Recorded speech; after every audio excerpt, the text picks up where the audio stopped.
గనుక అవి ఎన్నటికి నశింపవు, ఎవడును వాటిని నా చేతిలో నుండి అపహరింపడు.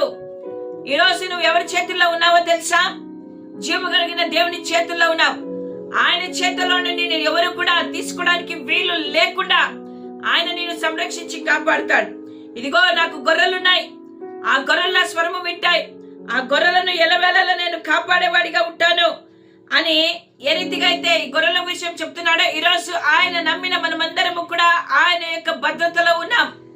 కాబట్టి మనకు ఎవరి ద్వారా హింస అయినా, కీడైనా, అపాయమైన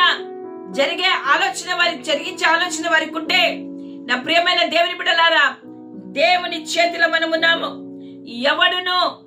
ఎవరును మనల్ని ఏమీ చేయలేరు. సాతానుడు అనేక విధములుగా శోధించాలని, అనేక విధములుగా హింస పెట్టాలని, బాధింపబరచాలని, దుఃఖము కలిగించాలని